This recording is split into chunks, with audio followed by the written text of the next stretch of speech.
Neo super speciality hospital के kidney connect podcast में मैं कविता रलहन आपका बहुत बहुत स्वागत करती हूँ। और आज के इस पॉडकास्ट में हम बात करेंगे किडनी प्रॉब्लम्स की। ऐसा हो ही नहीं सकता कि हमारे आसपास हम किसी एक ऐसे इंसान को ना जानते हों जो किडनी प्रॉब्लम से डील कर रहा है। किडनी प्रॉब्लम्स बहुत ज़्यादा कॉमन हो गई हैं, पर ये क्यों हो गई हैं, क्या कॉजेज़ हैं, कैसे इससे प्रिवेंट किया जा सकता है और अगर हो गई है तो उसका क्या ट्रीटमेंट है। इन सारे टॉपिक्स पर डिटेल में बात करने के लिए हमारे साथ नियो सुपर स्पेशलिटी हॉस्पिटल की नेफ्रोलॉजिस्ट डॉक्टर स्मृति सिन्हा है आज हमारे साथ। आइए उनका वेलकम करते हैं। बहुत बहुत स्वागत है आपका। Thank you so much, thank you for having me here. कैसी हैं आप? वेरी गुड, आप कैसे हैं? बहुत बहुत अच्छा। डॉक्टर स्मृति, सबसे पहले मेरा यही सवाल है कि आजकल ये किडनी प्रॉब्लम्स इतनी ज़्यादा कॉमन हो गई हैं, लेकिन सबसे पहले समझते हैं किडनी का फंक्शन क्या होता है और ये प्रॉब्लम क्यों आती है। Very good question. I guess देखिए, किडनी हमारी बॉडी की एक बहुत इसेंशियल ऑर्गन है। There are 2 kidneys that we have in our body and like your brain, like your heart, like your liver, kidney is such an important organ कि अगर वो ठीक से function ना कर रही हो then body का proper रहना या proper function करना is impossible. So what is the kidney का main function? There are 2 main functions. First and foremost is to remove the toxins. आपकी body में आप खाते हैं, पीते हैं, आपकी body चलती है, बाई प्रोडक्ट्स में कुछ टॉक्सिक प्रोडक्ट्स बनते हैं, ये सारा हमारी किडनी बॉडी से एक्सक्रीट करती है। आप टेस्ट में सुनते होंगे urea, creatinine, acid, these are normal parameters जो आपके टेस्ट में आते हैं। These are all toxic substances that are produced in the body and kidney का मेन फंक्शन है उसको निकालना। And along with that all the extra fluid, जो भी आप पानी लेते हैं, जो भी आप एक्स्ट्रा मतलब खाना भी आप खाएंगे, in fact if you take cucumber and you put it out in sun, वो कैसे एकदम श्रिवल हो जाता है। हर चीज़ में पानी होता है, तो ये एक्स्ट्रा वाटर को बॉडी से निकालना इस किडनी का function. This is the main function कि वो वेस्ट मैनेजमेंट करता है। बट अपार्ट फ्रॉम दैट आपके ब्लड बनाना, बीपी कंट्रोल करना, इनफैक्ट टू सम एक्सटेंट आपका सोडियम, पोटेशियम, कैल्शियम, बोन का हेल्थ, ये सब इनडायरेक्टली किडनी कंट्रोल करता है। So lot of functions, but yeah. मतलब अगर एक आम भाषा में कहा जाए तो एक छन्नी का काम है। छन्नी का काम सबसे इम्पोर्टेंट है। वो आपको सबसे पहले उसके साइड इफेक्ट्स दिखेंगे, लेकिन उसके अलावा जैसे मैंने कहा हीमोग्लोबिन नहीं बढ़ना, अनीमिया हो जाना, बोन वीक हो जाना, this can also be side effects. Blood pressure, this can also be a side effect of kidney problem. और CKD जिसको क्रॉनिक किडनी डिजीज कहा जाता है, इसको अगर डिफाइन करें तो ये क्या होता है? सो क्रॉनिक किडनी डिजीज जैसे नाम में ही है क्रॉनिक मतलब कोई भी बीमारी जो आपकी 3 महीने से ज़्यादा हो गई है। तो जब किडनी पे इंजरी होता है फॉर वॉट एवर रीज़न, उसके ऊपर इन्फेक्शन हो गया हो, कोई टॉक्सिन्स का इफेक्ट हो गया हो, या फिर बीपी शुगर की वजह से वो धीरे फेल हो रही हो, इन दो सिचुएशंस अगर फर्स्ट 3 months में हमें ये बीमारी पता चल जाती है then that is called acute kidney injury. This is important because इस स्टेज पे हम दवाइयों से, कोई इंजेक्शन से, कोई ट्रीटमेंट से बीमारी को रिवर्स कर सकते हैं। But chronic kidney disease is a stage जब किडनी में परमानेंट डैमेज हो चुका होता है and most commonly that happens around 3 months from start of whatever is the injury factor like BP, blood pressure, या फिर कोई आपको लूज मोशन हुआ हो उसकी वजह से, या फिर ड्रग्स की वजह से आपकी किडनी पे इंजरी हो गया हो। Once chronic kidney disease happens means आपकी किडनी पे परमानेंट डैमेज हो गया है and at this stage it is very important कि आप मेडिकल हेल्प लें, दवाइयों का हेल्प लें, और जो बीमारी है उसको हम एकदम नॉर्मल तो नहीं कर सकते, लेकिन उसको उस लेवल पे स्टेशनरी या फिर स्टैटिक कर सके ताकि वो आगे और ना बढ़े। राइट। तो आपने कहा कि अगर CKD आ गया है, क्रॉनिक किडनी डिजीज आपको हो गया है, तो तब आपको दवाइयों का सहारा लेना ही पड़ेगा। लेकिन कौन कौन से ऐसे लोग हैं जिनको क्रॉनिक किडनी डिजीज डेवलप करने के चांसेस होते हैं? तो क्रॉनिक किडनी डिजीज 3-4 लोगों में बहुत कॉमन होता है। इंडिया में सबसे ज़्यादा most common cause is diabetes and secondly blood pressure. Patients जिनको लॉन्ग स्टैंडिंग डायबिटीज़ है, मोर देन 5 years, उनको डायबिटीज़ अनकंट्रोल्ड है, ब्लड शुगर्स कॉन्स्टेंटली 200 के ऊपर चल रहे हैं, या फिर 2-3 बीमारियां साथ साथ है, ब्लड प्रेशर है, डायबिटीज़ है, हार्ट की बीमारी है, या फिर बीपी लॉन्ग टाइम से चल रहा हो, अंडरलाइंग उनको हार्ट की कोई बीमारी हो, कोई सर्जरी हो रखी हो, स्टेंटिंग लगा हो, या फिर उन्होंने कभी ज़िंदगी में बहुत पेन किलर्स खाए हों, लाइक जॉइंट पेन हो या कोई भी कारण हो, पेन किलर्स रेगुलरली खाते रहते हैं, या फिर उनको बार बार यूरिन में इन्फेक्शन होता रहा, specially females. It's very common, urine में इन्फेक्शन होता है, लोग 2-3 दिन एंटीबायोटिक लेके छोड़ देते हैं, बट इन्फेक्शन अंदर रह जाता है।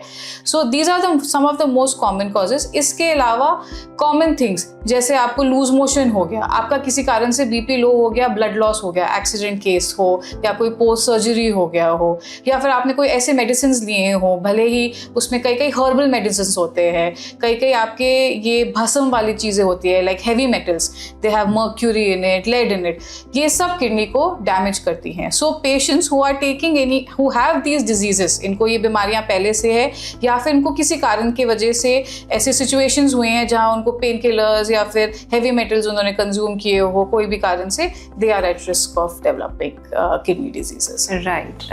डॉक्टर स्मृति, अगर मैं आपसे जानना चाहूँ कि क्या ऐसे साइंस या सिम्टम्स होते हैं किडनी डिजीज के जिनसे आपको धीरे धीरे पता चलना चले, बिकॉज बॉडी साइंस देती है, सिग्नल्स देती है जब भी कोई बीमारी डेवलप हो रही होती है, तो क्या साइंस और सिग्नल्स से हमें अवेयर हो जाना चाहिए कि किडनी प्रॉब्लम हो सकती है? सो एक चीज़ बहुत इंपॉर्टेंट है हमारे लिए याद रखने के लिए, बॉडी में 2 किडनीज होते हैं एंड एक किडनी पे in fact humans can survive good 70-80 years without any problem. आपने सुना होगा काफियों की पैदाइशी सिंगल किडनी होती है, तो उनका किडनी का ऑटोमेटिक फंक्शन 50% हो गया है सिंगल किडनी पे, but they have no problems. So 50% तक तो काफ़ी टाइम आपको कोई सिम्टम्स नहीं होंगे। आपको इनिशियल स्टेज जो होता है किडनी की प्रॉब्लम्स का, that's why it's also called silent killer, because kidney में प्रॉब्लम होता रहता है, डायबिटीज़, बीपी या किसी के कारण की वजह से, और आपको कोई सिम्टम्स नहीं आते। सम ऑफ द अर्लीस्ट सिम्टम्स, आपको कुछ नहीं था, सडनली रात को यूरिन ज़्यादा जाने पड़ रहा है, वी कॉल दिस नॉक्ट्यूरिया, मतलब रात को यूरिन आप 2 बार 3 बार पास कर रहे हैं, माइल्ड सी स्वेलिंग आ रही है। सम पीपल थिंक कि शाम तक है, थकावट हो गया है, इसलिए इग्नोर कर देते हैं, but any kind of swelling, eyes के अराउंड स्वेलिंग, पैर के अराउंड स्वेलिंग, यंग लोगों में ब्लड प्रेशर की प्रॉब्लम होना, generally BP is something we see 40-50 years के बाद में कॉमनली होता है, बट किसी को 20 ईयर्स 30 ईयर्स पे ब्लड प्रेशर की प्रॉब्लम हो गई हो। अपार्ट फ्रॉम दैट, खून की कमी होना and some very minor symptoms like कमजोरी लग रही है, भूख नहीं लग रहा है, एसिडिटी ज़्यादा हो रही है, all of these can be science of underlying kidney problem. Right. और किडनी में जब प्रॉब्लम आती है, आपने कहा कि एक किडनी से भी आप 70-80 ईयर्स तक आराम से अपना आप जी सकते हैं, तो क्या जब किडनी में कोई प्रॉब्लम आती है तो दोनों किडनीज एक साथ प्रॉब्लम में आती हैं, या वन एट अ टाइम होता है? मोस्ट कॉमनली दोनों किडनियां साथ में इफेक्ट होती है। जो आपकी क्रॉनिक डिजीजेस होती है, जैसे ब्लड प्रेशर हो गया, डायबिटीज हो गया, these affect both the kidneys साथ साथ में। बहुत रेयर चीज होती है जैसे कोई स्टोन है या इन्फेक्शन है, that can be limited to 1 kidney, कि आपको एक ही किडनी में प्रॉब्लम हुआ, बट जो डिजीजेस, कॉमन डिजीजेस होती हैं, पेन किलर्स, टॉक्सिन्स, ये सब आपकी दोनों किडनीज को साथ साथ इफेक्ट करती है। राइट। और डॉक्टर स्मृति, अगर आपको थोड़े बहुत सिम्टम्स किसी को नज़र आ रहे हैं तो क्या प्रोसीजर होता है? सबसे पहले किस तरह के टेस्ट लिखे जाते हैं अगर आपको लग रहा है कि आपको किडनी में प्रॉब्लम आ सकती है? तो 2 तरीके होते हैं। एक होता है कि आपको कुछ सिम्टम्स आ रहे हैं, कोई पहले से बीमारी नहीं है, जो मैंने आपको बताया पेन किलर्स और ये सब आपने कुछ नहीं कंज्यूम किया है, पर आपको लग रहा है कि कुछ सिम्टम्स हैं which could point towards a kidney disease. So there are 2 test that you should do. First is called KFT या किडनी फंक्शन टेस्ट। उसमें कुछ बेसिक पैरामीटर्स होते हैं, urea, creatinine, potassium, acid levels, जो आपको एक आइडिया देगा कि किडनी का फंक्शन कितना चल रहा है। And second is urine routine. Urine routine is a basic test. आप किसी टाइम भी यूरिन सैंपल दे सकते हैं, उसमें आपका प्रोटीन एक्सक्रीशन कितना है, सेल्स कितने, कुछ पैरामीटर्स होते हैं। These 2 are good screening test to tell you कि किडनी में कोई प्रॉब्लम है कि नहीं। ओके, सो अगर आपको कोई साइंस या सिम्टम्स नजर आ रहे हैं किडनी डिजीजेस के, जैसे डॉक्टर स्मृति ने बताया, तो आप ये सारे टेस्ट कराना स्टार्ट कर सकते हैं। जैसे आपने बताया KFT एंड यूरिन रूटीन। लेकिन चलिए अगर बात करें कि क्या हमारे ऐसे लाइफस्टाइल फैक्टर्स होते हैं, क्या हमारी इस तरह की हैबिट्स होती हैं जिनसे किडनी डिजीजेस आप डेवलप कर सकते हैं? सो लाइफस्टाइल में I think currently the biggest problem is metabolic diseases, जिसमें आपका ये diabetes, blood pressure, cholesterol and triglycerides जो हम बोलते हैं, ये वाली फीचर्स अगर हमारे डाइट की वजह से कंट्रोल नहीं है, हमारे सेडेंटरी लाइफस्टाइल की वजह से नहीं है. Stress is a very important factor which is contributing to both diabetes, obesity as well as hypertension. In fact obesity भी खुद में एक रिस्क फैक्टर है किडनी डिजीज होने का. अगर आपके पास मल्टीपल इनमें से बीमारियां होंगी तो फिर तो बहुत ज़्यादा रिस्क फैक्टर बढ़ जाता है इसके लिए. Second is our food, the kind of food we are taking. Salt is the biggest problem. The amount of salt हम कंज्यूम कर रहे हैं हमारे प्रेजर्वेटिव्स में, हमारी बेकरी आइटम्स में, पिकल में, सब चीज़ों में सॉल्ट का कंटेंट इतना हाई है कि ये किडनी डिजीज़, हाइपरटेंशन, इन सब को ये एग्जैजरेट करता है.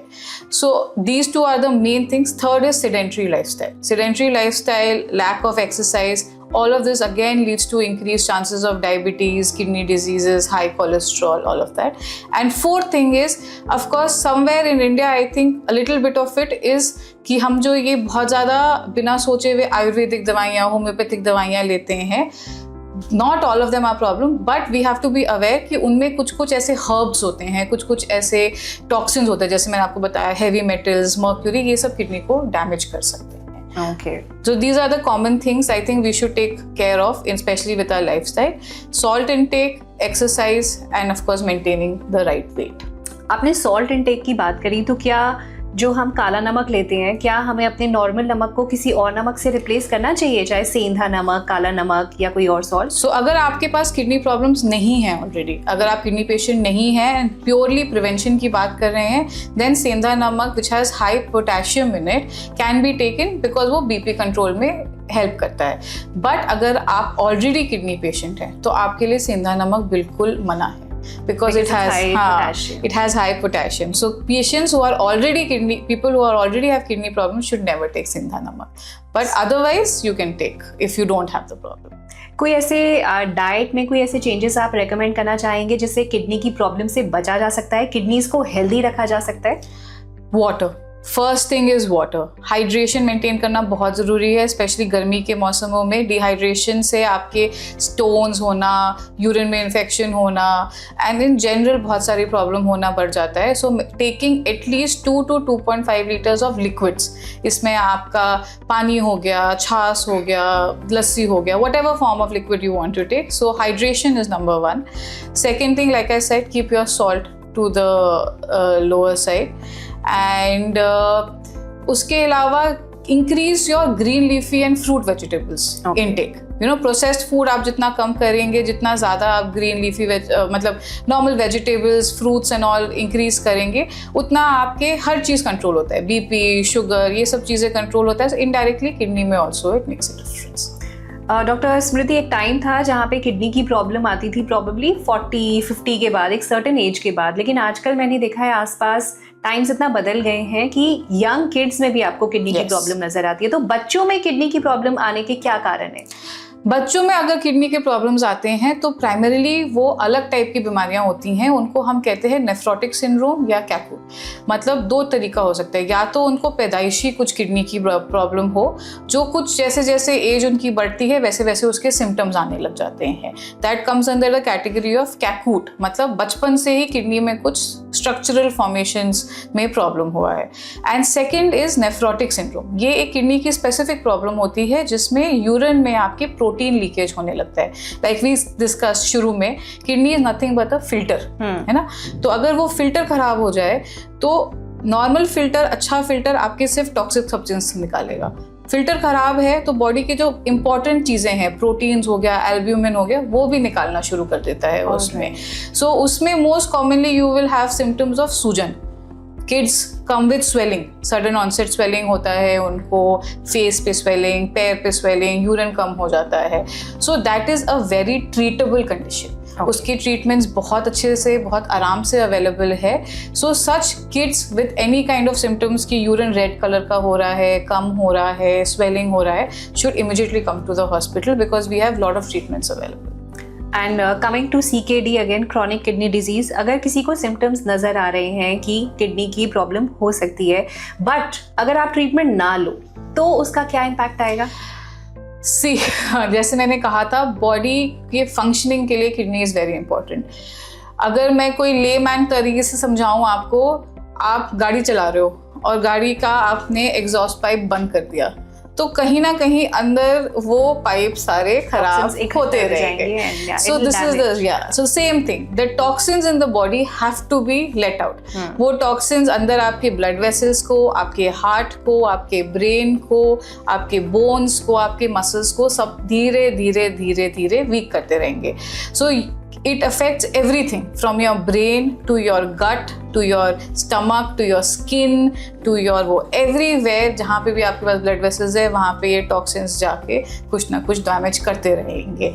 So like एंड में जिस तरीके से अगर आप बोलेंगे क्रॉनिक किडनी डिजीज में पेशेंट्स कोमा में चले जाते हैं, उनका हार्ट कैन स्टॉप बीटिंग या वो डायलेट हो जाता है, उनको कंटिन्यूसली वॉमिटिंग होती रहती है because their gut can not tolerate food, उनको स्वेलिंग आ जाती है, उनकी स्किन ब्लैक हो जाती हैं, उनके नर्व्स खराब हो जाते हैं. So basically every organ gets affected अगर वो हम टॉक्सिन लेवल्स कम ना करें.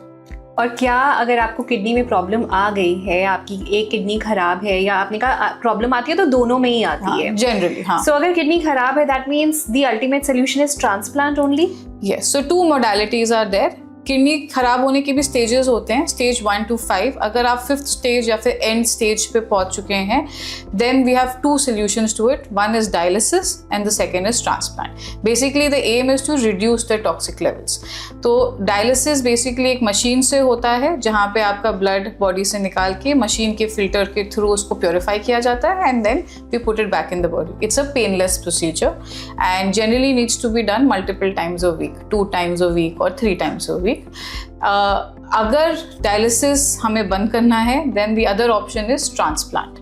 Transplant mean we can have somebody donate one of their kidneys and that kidney we give some medicines so that it gets accepted by the body and the outcomes are very good. Transplant pe averagely 10 to 20 years also people have survived on kidney transplant.